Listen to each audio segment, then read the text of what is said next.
afternoon, and welcome to the 2020 edition of our annual German American Day Lecture. I'm Dr. Corinne Connolly, Chair of the World Languages and Literatures Department at Northern Kentucky University. On behalf of the department and the NKU community, I would like to extend a very warm Willkommen to our speaker, Dr. Priscilla Layne, Associate Professor of German and Adjunct Associate Professor of African, African American, and Diaspora Studies at the University of North Carolina at Chapel Hill, who will speak to us on the topic of Germany and the Black Diaspora.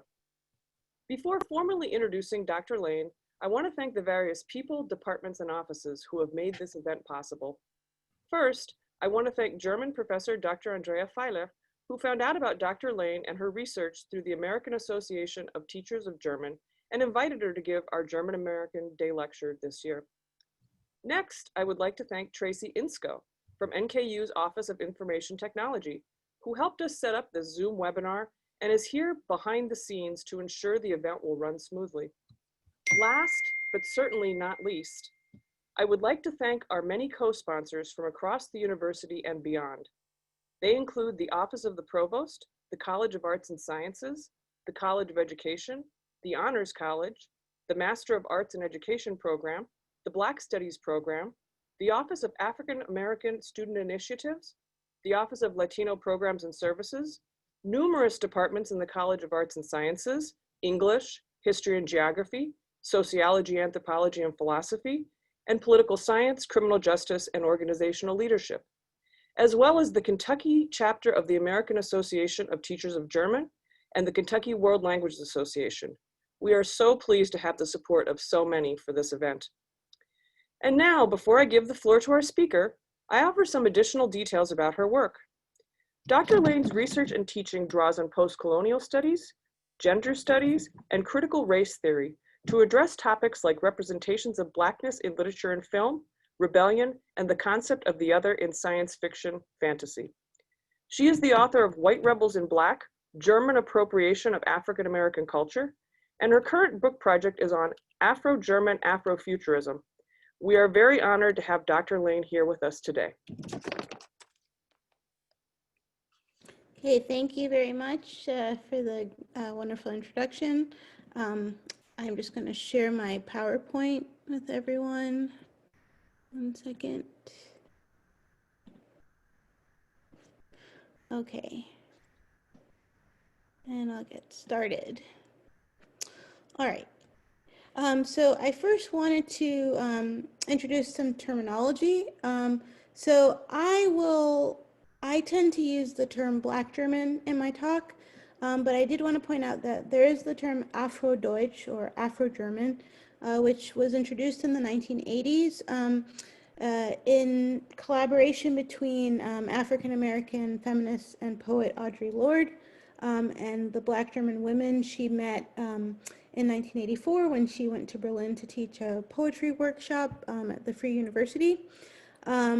This term was so innovative to have this term because previously there was no term to indicate that someone was German and of African descent. There were only various kinds of racial slurs that existed from colonial times.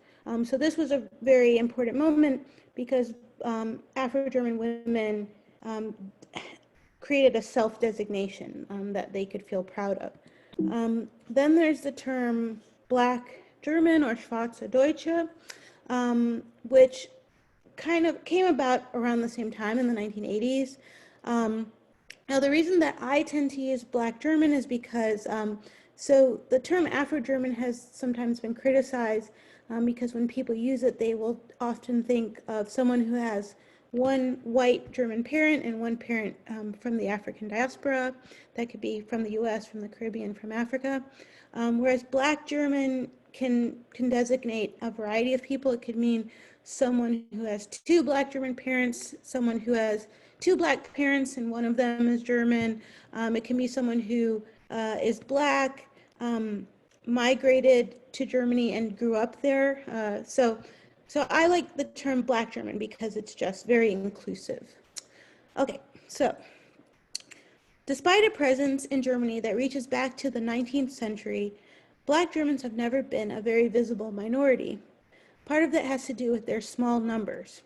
Currently, it is estimated that Black Germans account for about 1% of the population. However, their lack of visibility has also been purposefully engineered. For centuries, Germans have viewed themselves as inherently white, an attitude that intensified during the rise of nationalism and Germany's colonial exploits in the 19th century.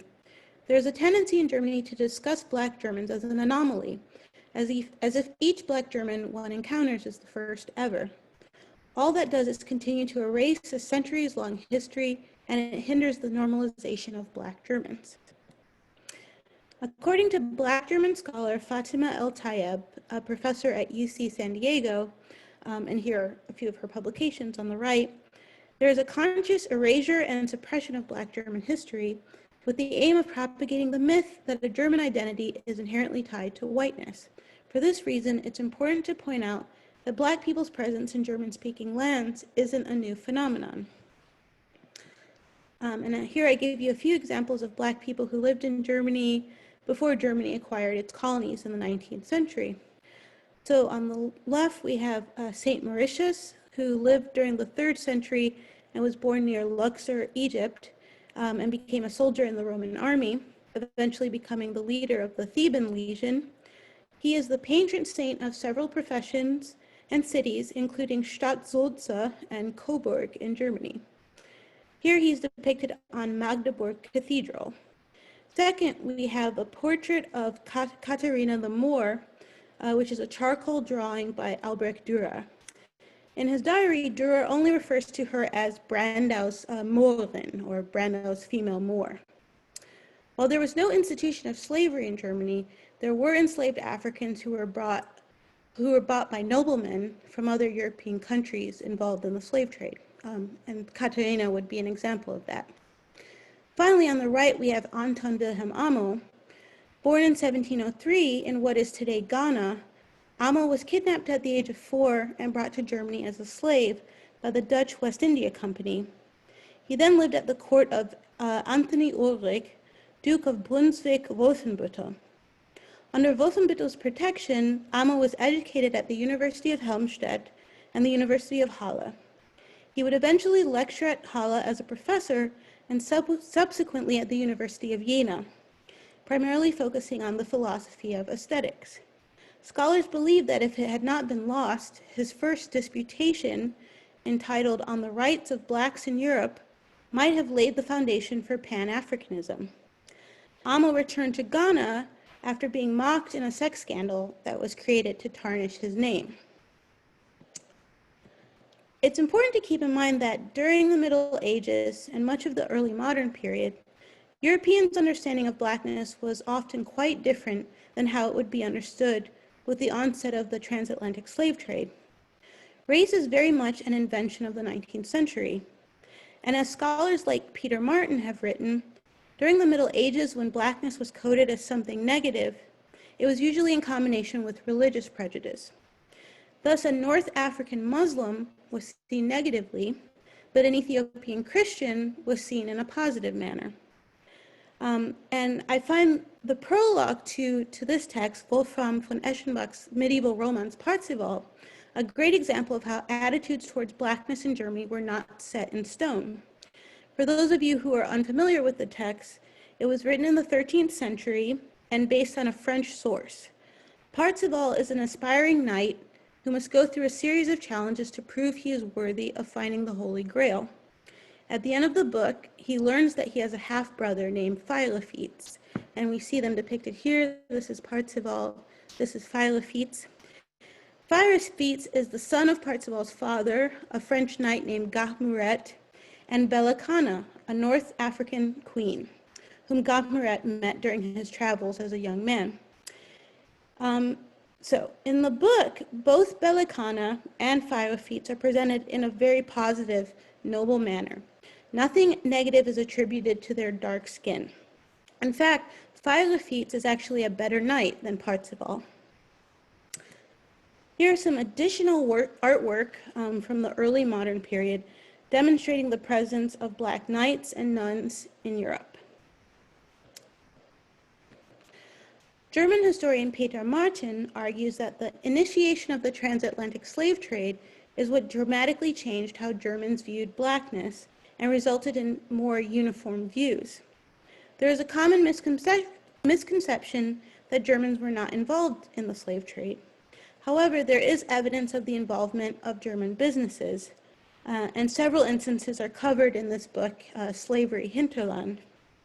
One example is in 1681, Otto Friedrich von der Gruben arrived on the Gold Coast in what is now Ghana.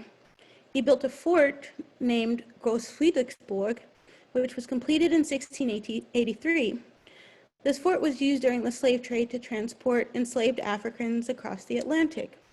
It is estimated that 30,000 slaves were transported through Gross Friedrichsburg. In Berlin, there was a street named after von der Gruben, and you see that on this side, that's in the district Kreuzberg. And this is an example of how colonial actors are still honored today throughout Germany. In 2009, the street was renamed after Black German poet of Ghanaian descent, Maya Yim, and I'll say more about her a little later. Okay, so like their attitudes towards race, German attitudes towards slavery were not uniform.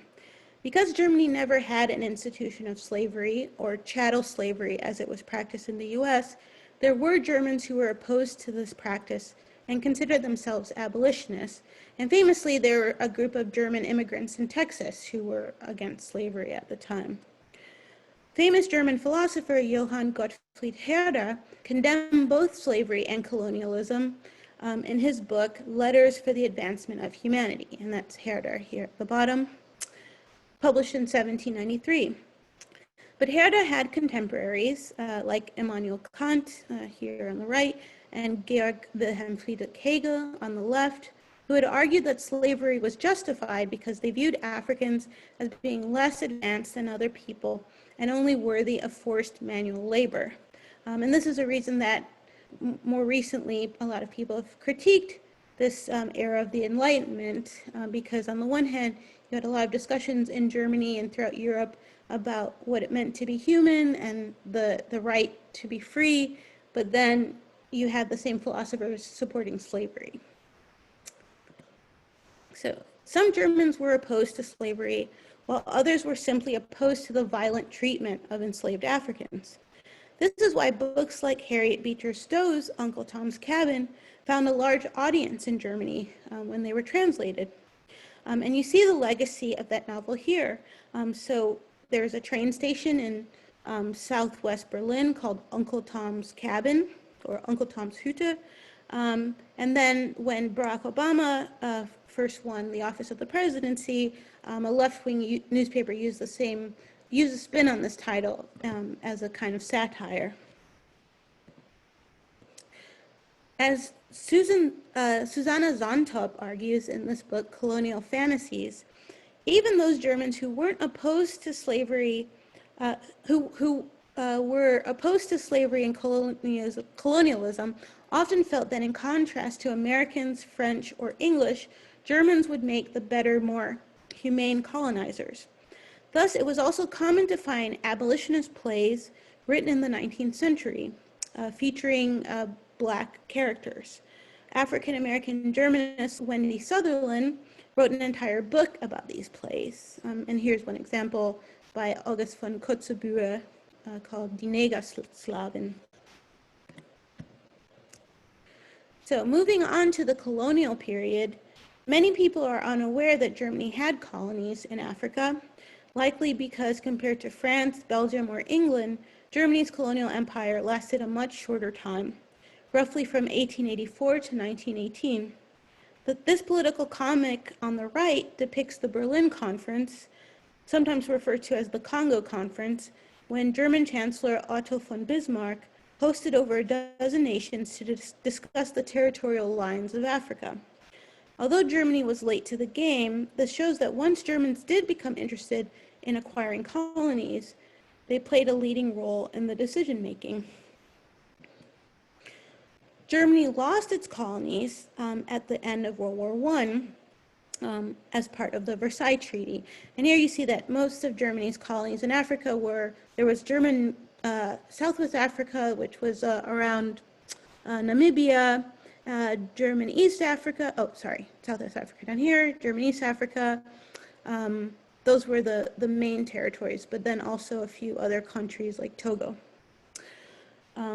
But this loss of the administration over colonies did not change Germans' attitude towards Africans or a feeling of superiority. Up through the end of the Nazi period, Germans longed to recover these colonies.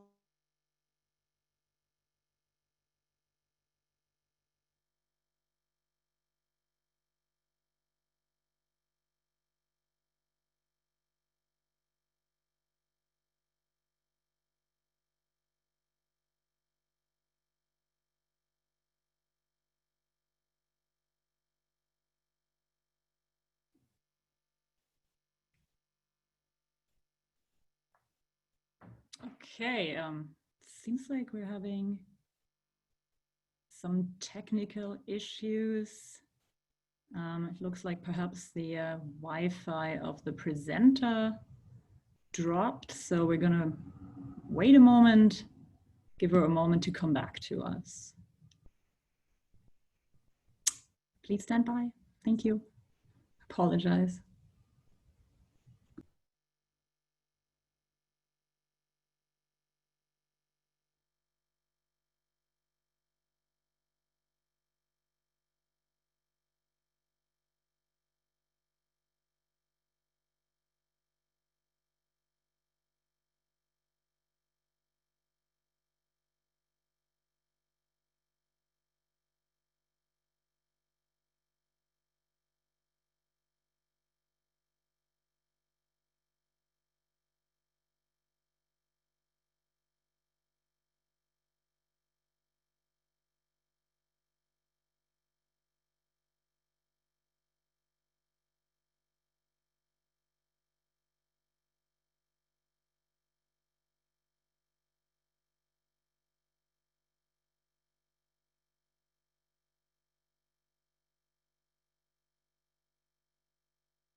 Perhaps until we hopefully get her back soon. If you maybe have any questions or something we could perhaps try to discuss. I don't think I can answer for her necessarily, but if you have any questions.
Okay, we have a couple of questions coming in. One is by David Kane. He was asking how many participants that we have currently for this talk, and that is fascinating. Thank you. Once it continues, we have right now 52 participants. So thank you all very much for being here and hanging in there with us. Yay, technology, right? Okay. Giselle Loriot-Remer, fascinating topic. I know next to nothing about it. Okay, glad that we're bringing something. Glad that we're bringing something new to you today. Hopefully more as well. One more comment by Megan Dines, not a question, just a comment. I think this lecture has come at a great time given the current political climate. The planning it took for this to happen was spot on. Yeah, we feel the same way, absolutely. And that was partially what motivated this as well, was exactly the timing of this. Yeah, was that you, Dr. Connolly? Oh, so you can hear me. Okay, sorry guys. I did manage to dig up Priscilla's number thanks to the fact that we had her fill out a paper vendor setup form. So go me. I was able to talk to her on the phone and their power went out. Oh, her power went out literally at her house, and her partner is currently trying to figure out if it's just their house or if it's the entire neighborhood. So I do have an update from our speaker who is going to text me back should the power come back. Okay. So perhaps let's maybe say this. We're going to wait and see if the power indeed will get back on. How much time should we give this? Because oh, here we go. I have a text back. Excellent. Oh, well, now we know. We talked to the power company. They said the power won't be back on until 6:30. 2,000 homes lost their power. I can drive to a hotspot, Starbucks. It will just take 10 minutes. Do you want me to do that? Oh my goodness. How about... Can participants say something? Oh, hold on. I have another, yeah. Okay, I'm gonna mute myself while I'm trying to figure some stuff out. All right, and I'm gonna keep answering some questions. Joshua Kramer asked if this will be uploaded for you to view. Yes, it absolutely will be, and that's what I was about to say. If she is not going to be able to find a hotspot, what we're going to do is we're going to ask her to perhaps, this is my suggestion, that we perhaps record it and then share it with you somehow nonetheless, yes. And it will also have then, with the Zoom sharing, it will also have the subtitles from this group so you can hear it better as well.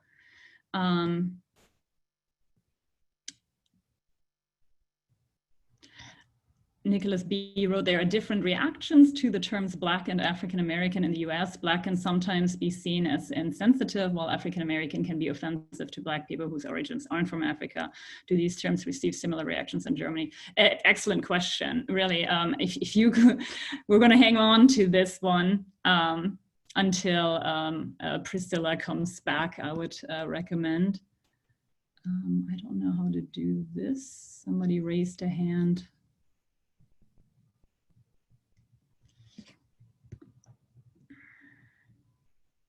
Okay, she's still talking. I'm gonna see how this works. Okay, Barb, you had a question? You are unmuted right now if you wanted to ask a question.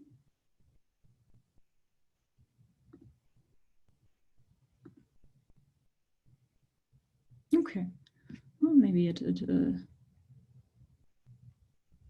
okay, maybe it worked itself out. Okay, good.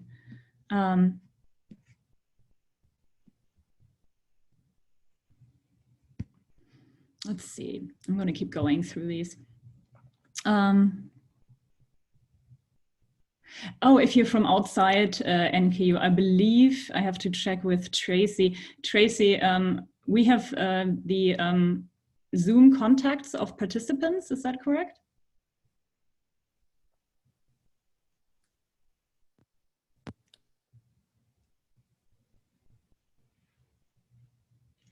I can't hear you, Tracy. I'm sorry, what exactly do you mean by the contacts of participants? Is there sometimes you can share the video via Zoom, or people are asking how we're going to make this available to them. We thought maybe to upload it to YouTube or something, and then we can go ahead and share the link from our website, if that works. So check back with the World Languages and Literatures. We can put it on Facebook as well and share the link with you there. Let's see if Dr. Connolly has an update, perhaps. Yeah, I just talked to Priscilla. They have really crappy internet, so using her phone as a hotspot, as someone suggested, isn't an option, but she is zipping over to the Starbucks. She would like everybody to hang on. I told her that questions were coming in, so we do have questions that have been building up in her absence. And so, yeah, that's where we're at. Someone just asked if we can speak live. That's beyond my level of technology comprehension right now, fielding all this. Just being honest to my audience. Okay, and in the meantime, I'm going to keep going through the Q&A. Since there seem to have been some support, okay, let's hold on to this question as well. Thank you, Scheiber. Just a comment from Nancy Jensch. The cartoon of Bismarck was interesting. He was in general opposed to colonialization, preferring to concentrate on European alliances, whereas the Kaiser was pushing it, wanting to keep up with other European powers. That's very much so. Thank you.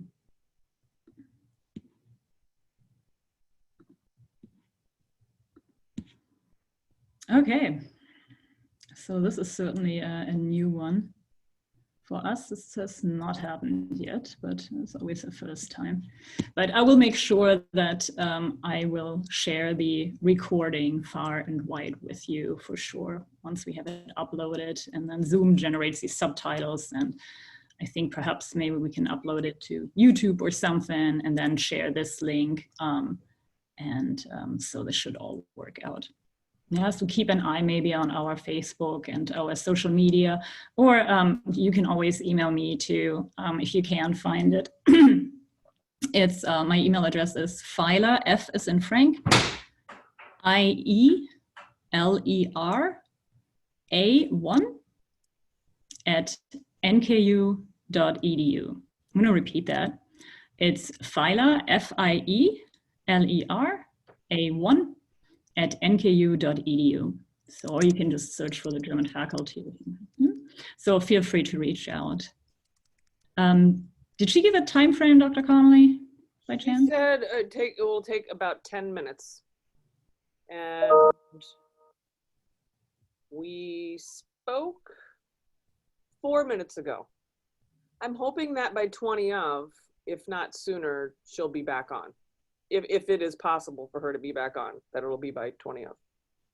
Yeah, thank you all very much for your patience. Yeah, and we're sorry, people. Technical difficulties, as we all know, in the world of Zoom nowadays. This stuff happens. Yeah, sadly it does. And the entire power to go out is something incredibly unfortunate. Somebody wrote here as well, Mildred.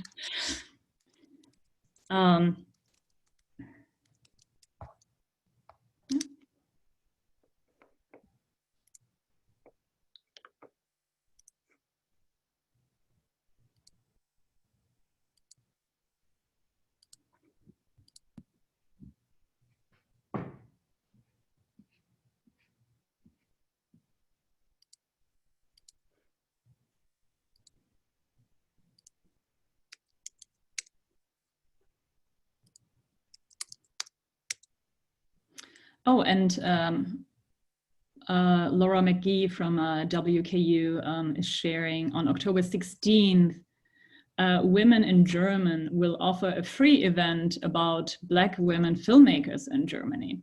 So that's something to look forward to as well. Thank you so much for sharing that. It's October 16, Women in German, on Black women filmmakers in Germany. Thank you so much for sharing that. I also have a flyer. If you're interested, email me and I can share the flyer. Dr. McGee shared that with me, so I'll be happy to share that with you as well. Dr. Loriot-Remer writes, Priscilla has made an excellent point about naming the Black diaspora. Some French Caribbean writers who immigrated to Canada have said they just want to be addressed as Canadians. Yeah, yeah, interesting issue. Yeah, for sure. I think that's definitely interesting. Thank you so much, Dr. Loriot-Remer. This is her field of study is the French Caribbean. Thanks for sharing that.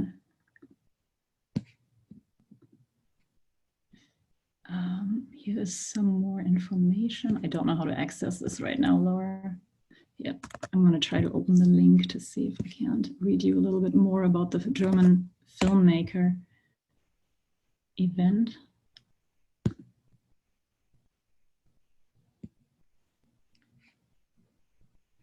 Yeah, October 15th to 18th is a whole conference as well, if you're interested.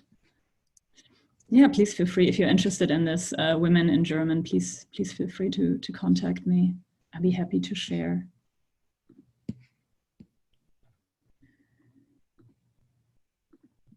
Okay.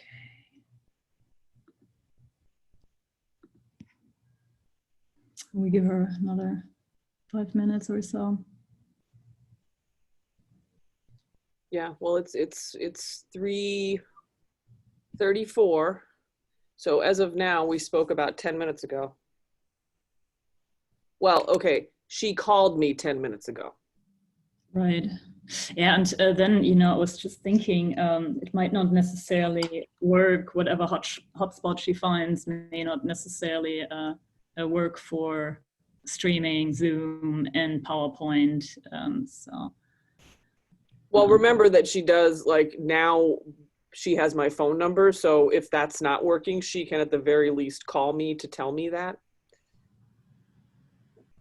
Right. So.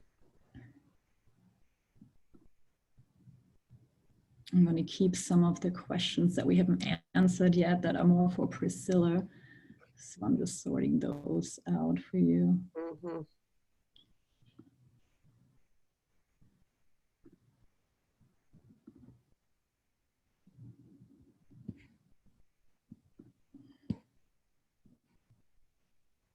Okay, so we got a couple of questions left for Priscilla when she comes back.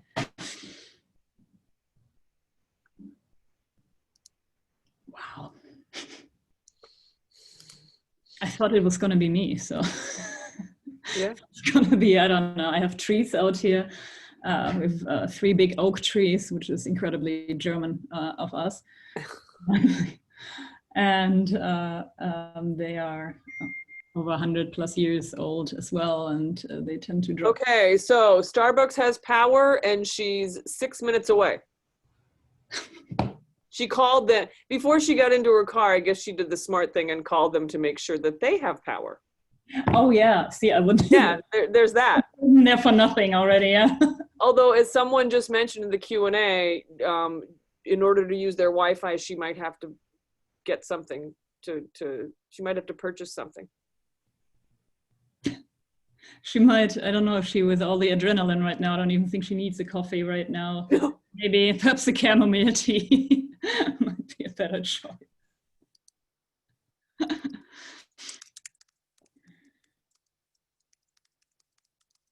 Oh goodness. Yeah, if you have any more thoughts or something, feel free to. Yes, somebody wrote, yeah, she has to. Yeah, she will get back to us when her latte is ready. I think you may be right. Although I don't know if she needs coffee right now, probably doing pretty good with that adrenaline going right now, I would imagine.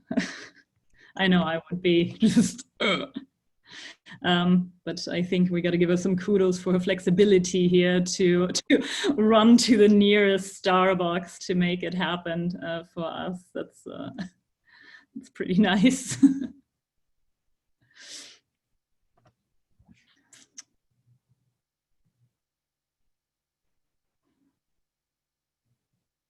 I wish I could add more to this topic, but one of the reasons I invited her is because I really know nothing much about the topic. I grew up in Aachen. I'm just going to start talking to you people.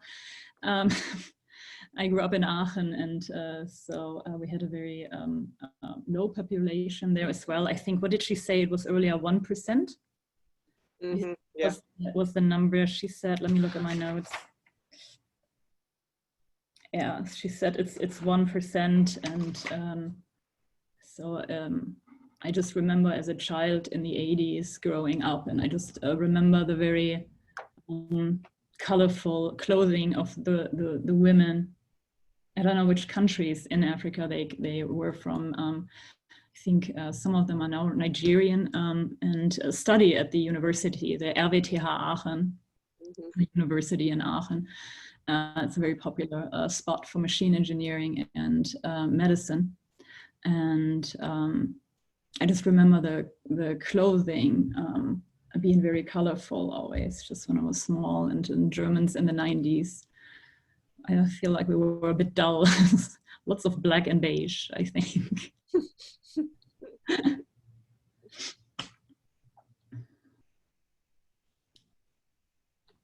Well, for everybody who's still hanging on, thank you for still hanging on.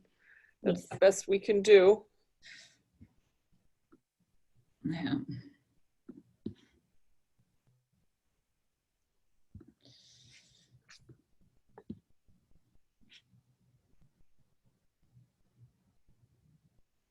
I'm glad some are saying you have plenty of time to wait. Thank you.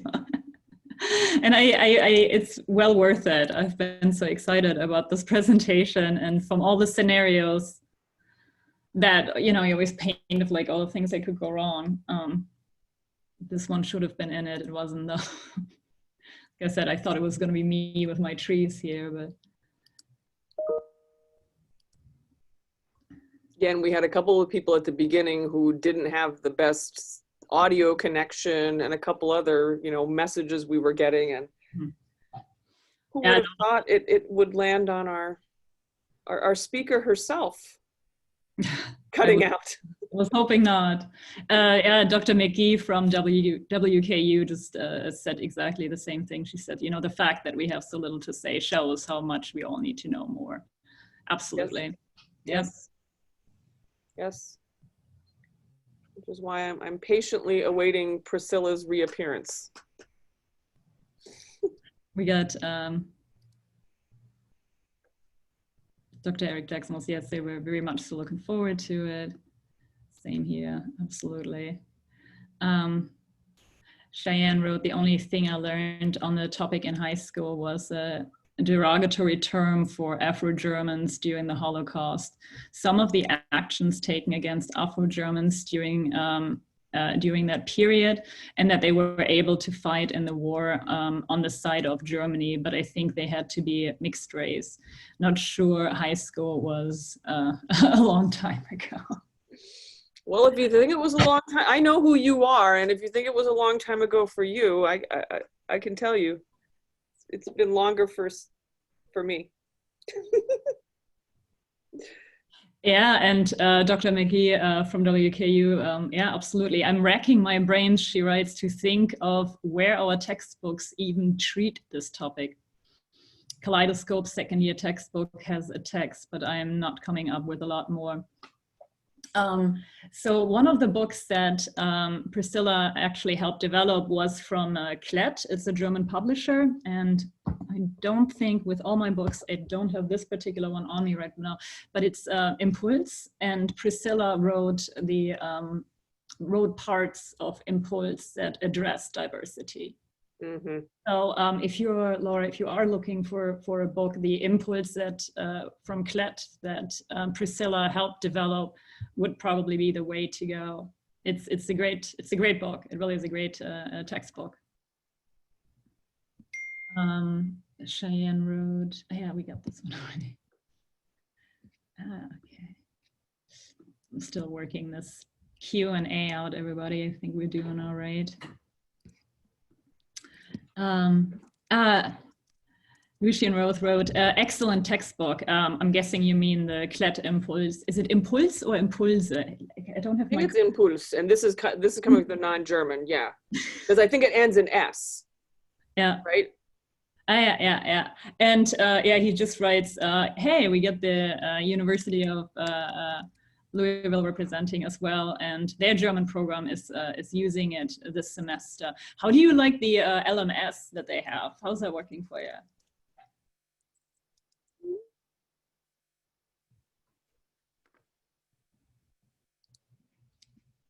Not a question from Maggie, but we are currently using Impulse Deutsch at, yeah, okay, yeah, there you go, U of L. It is the most diverse German book I have seen. Yes, 100%, yeah, Impulse, not Impulse, I gotta stop saying that. Students like, so the LMS, Learning Management System, that book uses is Blink Learning, and it's a good flipped learning classroom approach.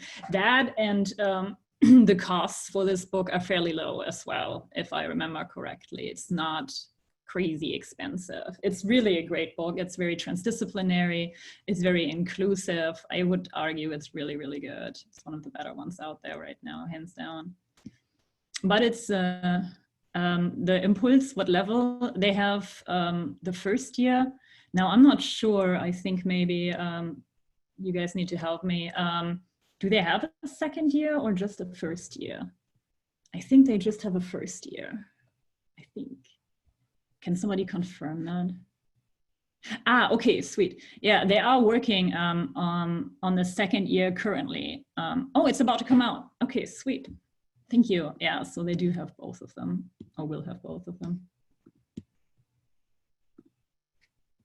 We got this NKU, WKU, and University of Louisville triangle right now.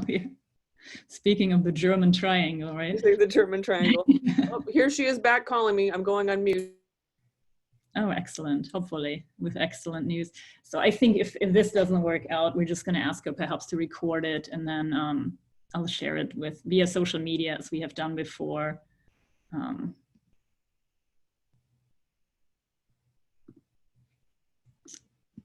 I'm not sure this is gonna. We just started using at NKU Vorsprung is the one we're using for the first year, and then we got Stationen for the second year. We just started using those 2 books this semester as well, and so far so good, but it's exactly what Laura was saying. Okay. Hey! Crazy time. Yeah, these people are so tired of me, so they're glad you're back. Thank you for waiting around. So I will get back to my presentation. Let's see. And I think what I will do is just, you know, kind of just talk over the slides, you know, to save time. Because I guess theoretically people are here until 4. Yeah, okay. So I'll try to just get through my slides and so I can get to questions. Oh, hold on. Okay, so first, so I just wanted to mention that, you know, there's still a lot of traces of colonial culture in Germany today. You have the products like the Soroti Moor, or, you know, this supermarket chain whose name actually stems from this colonial period. And part of what Black German activists are fighting is trying to rename these street signs that are named after colonial figures. Most recently, they won this battle over the street Moore Street in Berlin, which will be renamed Anton Wilhelm Amos-Straße. Some other fights around colonialism and the colonial past are, so there was a war between German soldiers and the Herero and Nama of what is now Namibia over land. And during this time in the early 20th century, several skulls were taken to be studied for anthropological reasons, and these were recently returned as part of reparations. But as of yet, the German government hasn't agreed to pay any money. And this issue of reparations is something that Black German artists have done some work around. This is a theater festival that was done in Berlin with these 10 step program for reparations at the center of the work. So I also wanted to mention that, you know, one of the interesting things about Germany's relationship to the Black diaspora is you have this history of you know, unfair treatment of Africans, looking at Africans as inferior, and then on the other hand you have the experience of African Americans in Germany, which was often very positive, because for African Americans going to Europe, you know, like James Baldwin or Richard Wright, they often found Europe felt like a freer society for them compared to the U.S. and Jim Crow. And 2 examples of that would be W.E.B. Du Bois and Mary Church Terrell, who both went to Germany in the 19th century. Du Bois went there to get a PhD at Humboldt University. He studied sociology, and he actually returned to Germany in the 30s. So he visited while Hitler was in power, and he still said that there was nothing, you know, Germany was just fine, which he was heavily criticized for later. And in the 1950s, he wrote an essay kind of revising that view. Because at the time he had said there was discrimination against Jews, but it was legal. And then later on, he realized that the fight against racism and the fight against anti-Semitism are the same fight. So another area where you see a lot of influence of African American culture in Germany is through music. So like the Jazz Age, jazz became very popular after the soldiers brought jazz records during World War I. And the Nazis were very critical of jazz.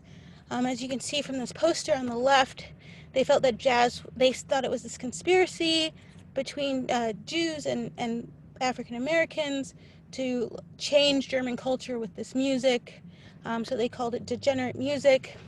On the other hand, there's this private photo of Ava Brown impersonating Al Jolson from The Jazz Singer. So there's this strange, like, being frightened of Black culture, but also fascinated by it at the same time.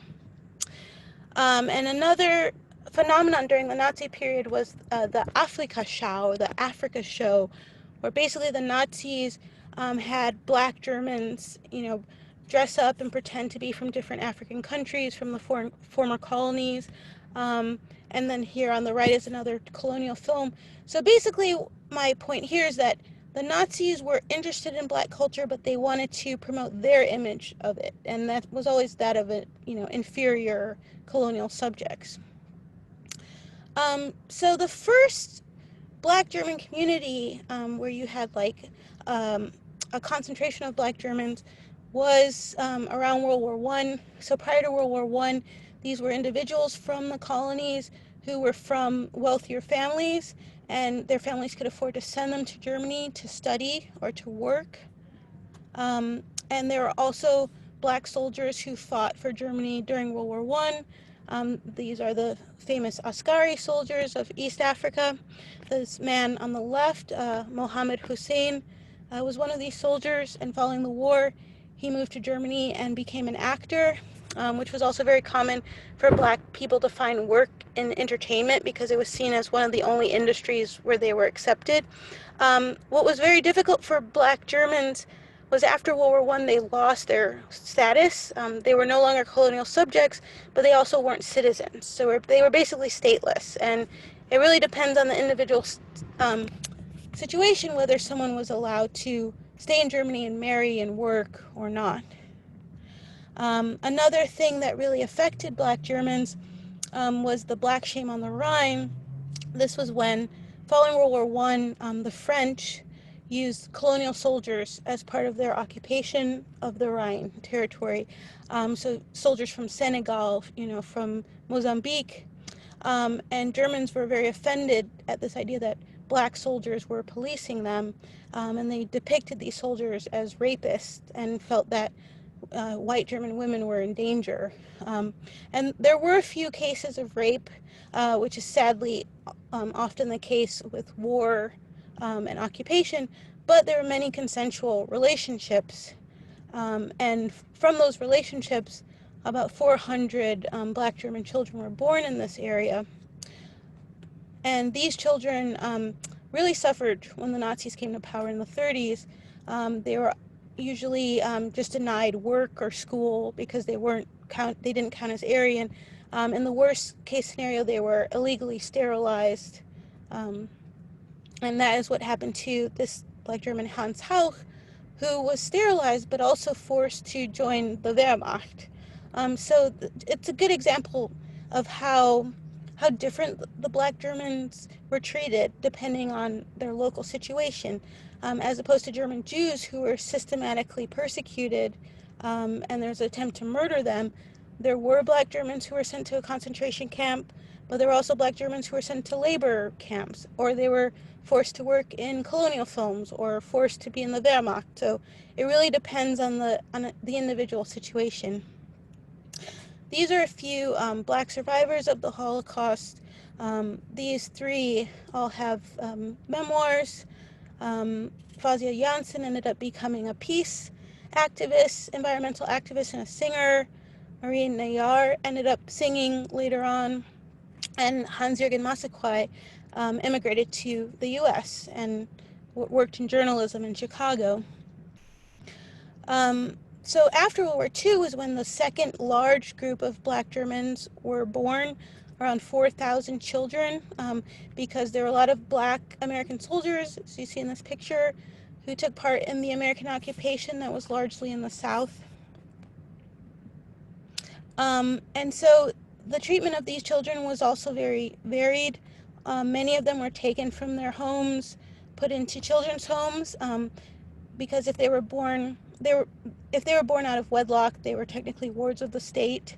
And some mothers were coerced into sending their children into homes. The idea was that this shortly after World War II, there was no way the Germans could accept, Black Germans in their midst.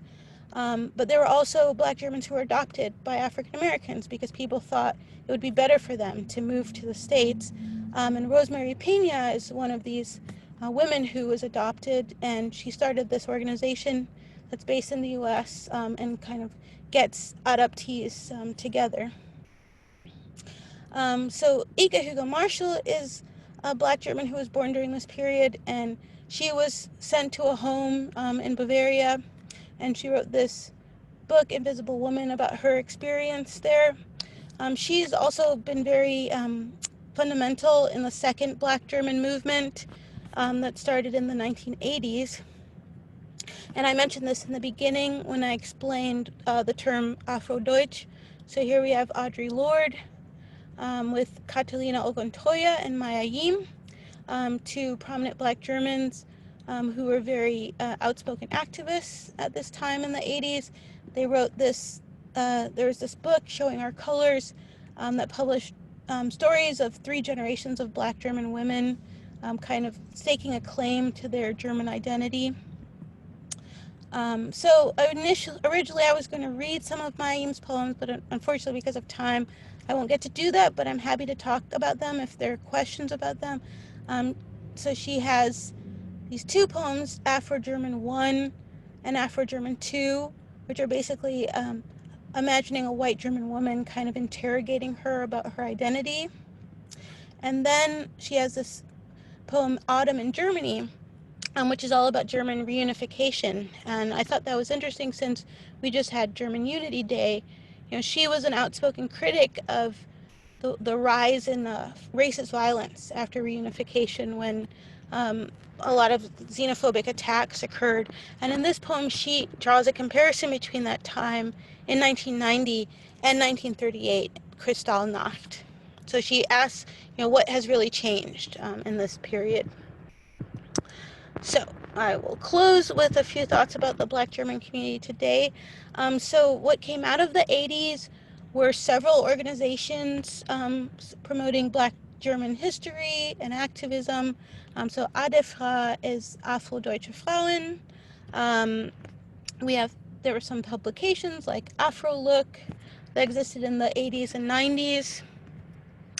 These are some organizations that still exist today. In addition to ADEFRA, there's the Initiative of Black Germans, which has a summer meeting every year in the Schwarzwald.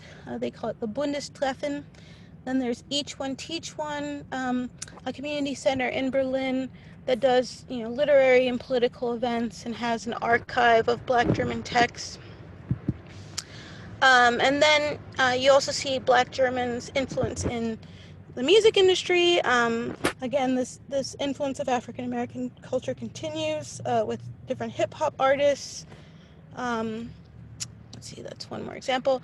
But another thing I would say about contemporary Black German artists is that they acknowledge the importance of African American culture and their experience, but they also make it clear that as Black Germans, their experience is distinctly different. So here are some current artists and authors.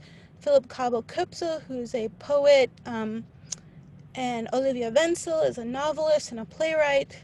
Alice Hasters has an interesting background. Her mother is African American, and she spent a year studying abroad in America. In her book, she talks about racism in the US versus Germany.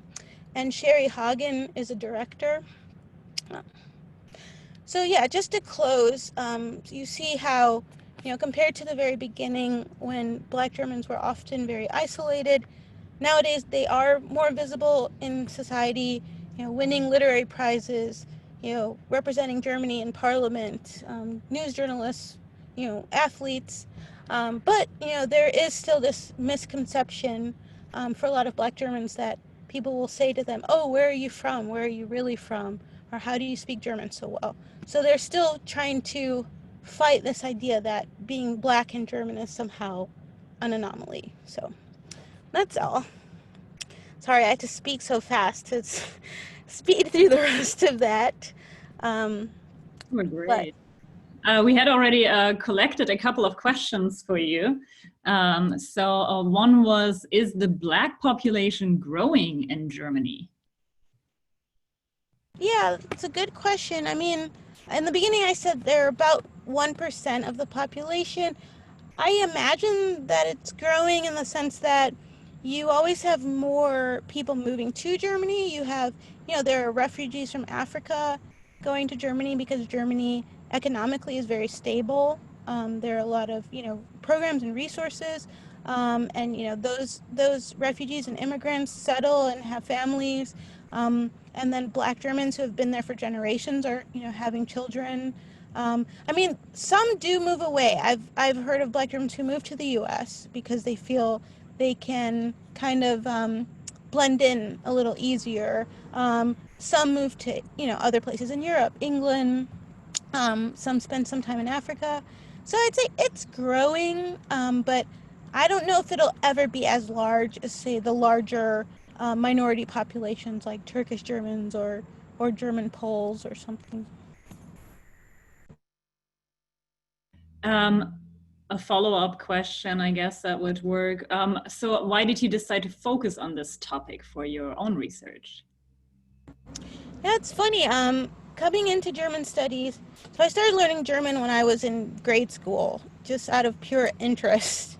I didn't know that there were Black Germans until I was in college. I went to Germany to study abroad as a junior, and I also read Jürgen Massaquoi's autobiography, and this was all very new to me and surprising because growing up in the U.S., I've seen the same images of Germany, tend to be very Bavarian. Everyone is white and blonde. But so initially, my interest in German studies was actually on East Germany and fascism, which are still areas of interest to mine. But I guess I ended up going into this area of working on race because my time that I've lived in Germany, I've lived there on and off, 4 or 5 years. I would notice how people would kind of project things on me, make assumptions about me based on how I looked or where I was from. And it just made me curious about where German notions of blackness come from, what informs these ideas. And that's how I got into this. Initially, because my first book is more about African American culture in Germany. And now I'm working on Black German texts because I find that not a lot of people are working on them or know about them, and I just find them really fascinating and wanted to, spread the word, about what's out there. Great, thank you. Another question was, there are different reactions to the terms Black and African American in the US. Black can sometimes be seen as insensitive, while African American can be offensive to Black people whose origins aren't from Africa. Do these terms receive similar reactions in Germany? I feel like in Germany it's even more varied because I've heard of Black Germans who don't identify as Black German. They wouldn't use the term Black German, or they wouldn't use the term Afro-German. They would just say German. It's sometimes a generational thing. Sometimes older people, because they didn't grow up with these terms, for them it's foreign. Other times it can sometimes just be an outlook. Someone who says, oh, race doesn't affect me, that much. I don't need to identify as that. I would say, so in the US, I feel like the term Black tends to be political. And so I feel like most people I know my age, younger people, have no problem with being called Black or Black American. But yeah, I think it really depends on the person. I always tell people it's easier to just talk to someone, get to know them, see what they're comfortable with or how they identify. You can't make any assumptions because, the Black community in the U.S. is so diverse. In Germany, it's even more diverse because you have, influence from all over the world. People with roots in Africa, roots in the Caribbean, roots from across Europe. So I think it's the kind of community where you have to take each person individually and just see how they identify. Excellent, thank you. Another question was, since there seemed to have been some support for abolitionism in Germany before 1884, was there a movement for equal rights for Germans of African descent during the colonial period and in the early 20th century? I mean, some of this you already covered, but... So after World War I, the people who were former colonial subjects living in Germany, they created an organization called the African Union, meant to kind of advocate for rights for Black people in Germany, help them secure jobs and the right to, right of residency. I don't know to what extent white Germans were interested in this. I think it tended to be more people on the left. Like among the communists, I would say there's a lot more of this crossover of, blacks and whites kind of organizing together and kind of an anti-imperial attitude.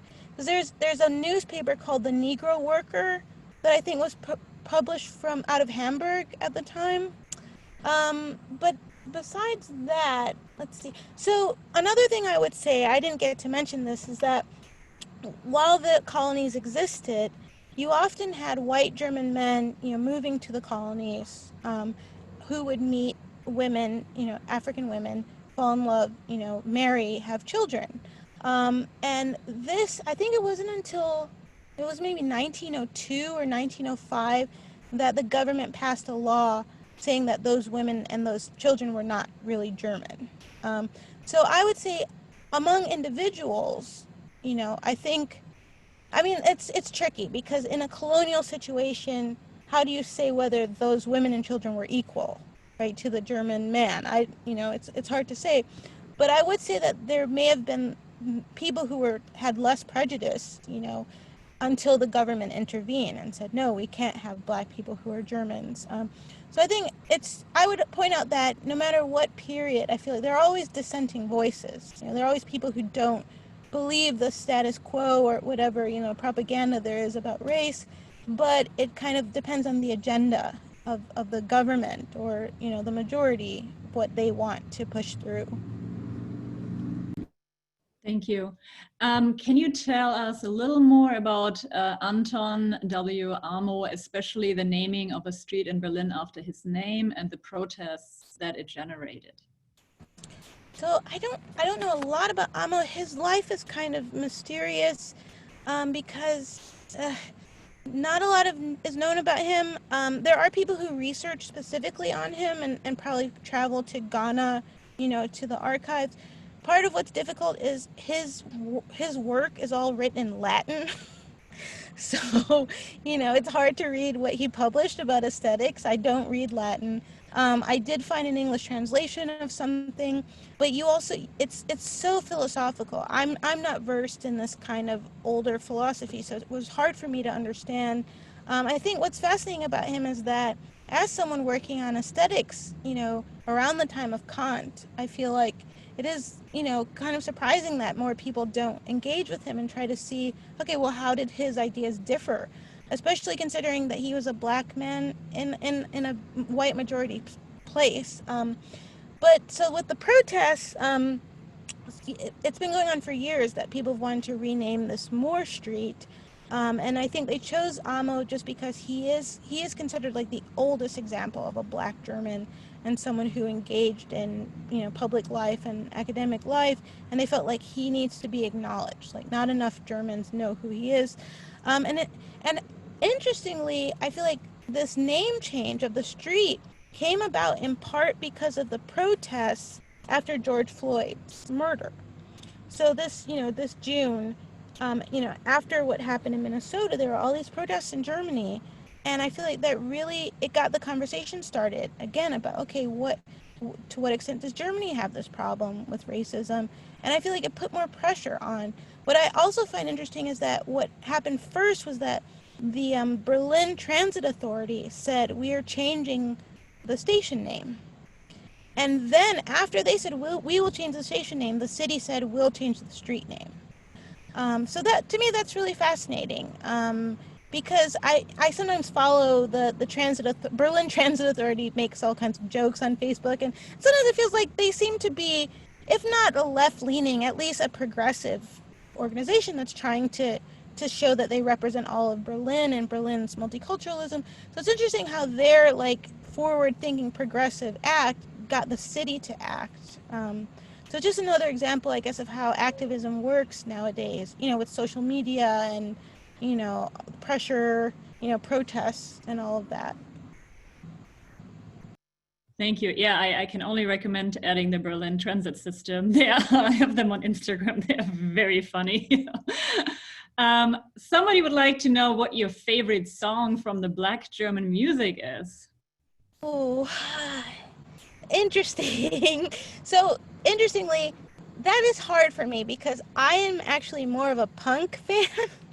I don't listen to a lot of hip hop. I grew up listening to punk. And unfortunately, there are not a lot of Black German punk bands. I may have met a couple of Black German punks, in my life living in Berlin.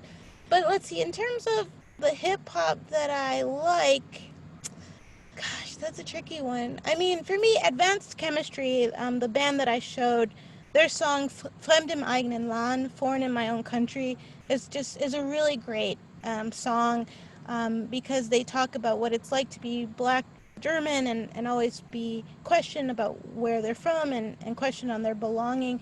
And to me, just the way, the style of the song and the video and the smartness of the lyrics is just so well done that even, I've seen it tons of times, but every time I play it for my students, I get goosebumps. Just thinking about how powerful that moment was when it was released, because one of the lines in the song, the Black German rapper Torch shows his passport, and he says, "I have I have a German passport, but people still ask me these questions." So to me, just like everything in the song, the lyrics and the performance in the video was just a very like confident, like, this is my claim, I am German, you can't change anything about that. So I'd say that's why that's my favorite song. Excellent, thank you. What is the first book you would recommend that German teachers, professors read as an intro to this topic, and also for a book for students as well, if it's not the same? I really like the book by Ika Hugo Marshall. So I'm trying to find a book that's translated just in case. That's Invisible Woman, because it shows you at least the experience of. Well, wait, I'll recommend two. So that one is really good for the post-war period, post-World War II. I would say it's super accessible. I feel like it reads like similar to the Diary of Anne Frank. It's political, but I feel like young people can read it very easily and see all of the issues that are at stake and relate to her getting discriminated against in school, things like that. And I would say if you want something for earlier, Hans-Jürgen Massaquai's book Destined to Witness is really well written and really engaging, and his life is so fascinating because his grandfather was the Liberian ambassador to Germany, and his father at the time was studying in Ireland and had come to Germany to visit and met his mother, who was a German nurse. So his story is interesting because he actually came from a more wealthy background, and he describes living in Hamburg with his mom, a single mom, after the African side of the family left. And it's just the way the story is written. He touches on all the aspects, Nazi Germany and dating and all those things. And what's also interesting about his book is he talks about his fascination with Hitler when he was young, when he was a boy. And I think that's really important for people to see how these ideas were kind of indoctrinated into children. Even a Black child who at the time didn't realize that they weren't talking to him, that they were excluding him. And he didn't understand that until people started, harassing him on the street or when he was older and he couldn't get a job. So. Thank you. What kind of reparations have Germany come up with for Black Germans since colonialism? How does it compare with the US political climate need for a systematic change regarding race? I mean, so I gave that one example of the skulls being sent back. I think that's a realm that tends to be easier for people to agree on, this idea that remnants, physical remnants, corpses, things like that should be returned. Sometimes you also see this with museums. I think more recently a museum in France, agreed to give back some items. That's tricky because you will have some people who argue that certain goods, were taken legally, or but in Germany they'll have a bigger audience, we can take care of them. So museum directors are not always eager to return those types of things. To me, the biggest hurdle seems to be some kind of financial agreement. Um, and that, to me, that's probably the biggest hindrance for the German government admitting, for example, that what happened to the Herero and Nama was genocide, because I think one of the things, people will compare. So I have a friend who works on genocide, the topic of genocide around the world, and she looks into, say, reparations for the Holocaust versus, colonialism. So I think a lot of people would say, well, there was this effort made to repay the victims of the Holocaust, their families, for all the wealth that was taken and the lives. Why can't Germany do that, for colonialism? And I don't know if part of it is like the sheer scale of, what would that mean financially, not wanting to go down that road. But what was I going to say? I think what makes this even more complicated is kind of like the Germany's relationship to Namibia, since this time period. I think Germany maybe tries to do a lot with aid, so like its current relationship, but I think there'll always be activists in Namibia who, for them, that's not enough. They want the war to be recognized as a genocide, and I think they'll continue to fight for that. Thank you. And our last question for today. Can you tell us how the German government and people are currently viewing the Herero and Nama genocide? I think unfortunately not a lot of people know about this what was called a war.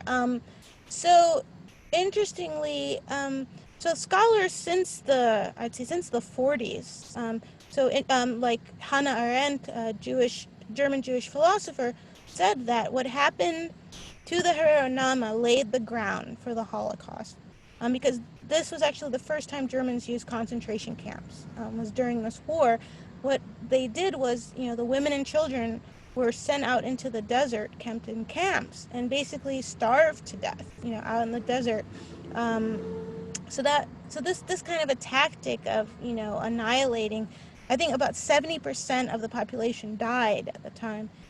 So this idea of trying to annihilate, a population of people comes from the colonial period, and the accounts of what happened are really, really terrible. And a few different artists have tried to raise more awareness of this. There's an interesting play written by an African American talking about that period, where she actually interweaves German history of colonialism with African American history of slavery.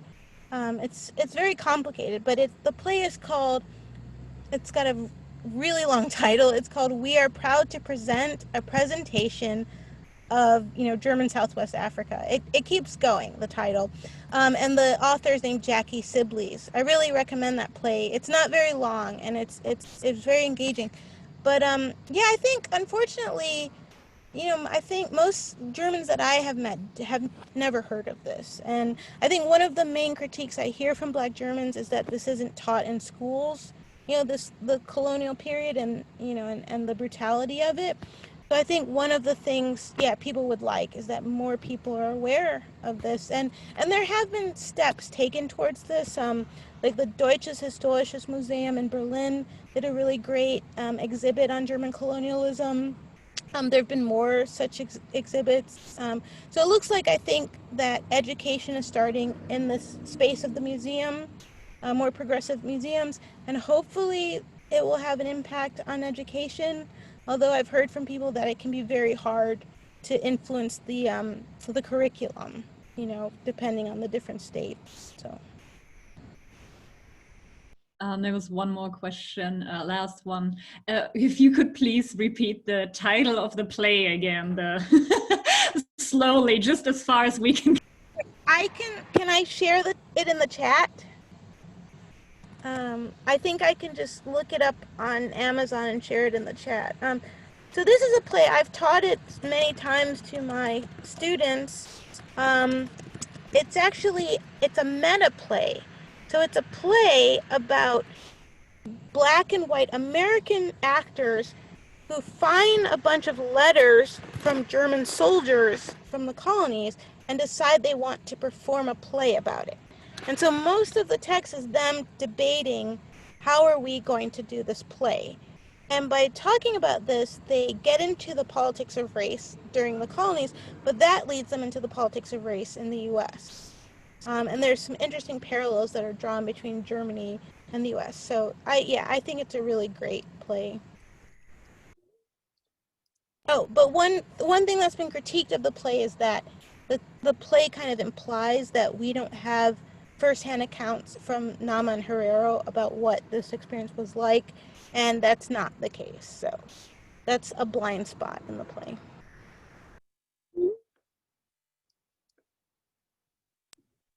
All right, those were the questions. Dr. Connolly? Yeah, so I want to say a huge thank you to Priscilla for not only being our honored guest and speaker today, but for zipping out of her house and delivering the rest of her lecture from in her car. Very lovely, very impressive. Just really, really happy that you were able to get back on.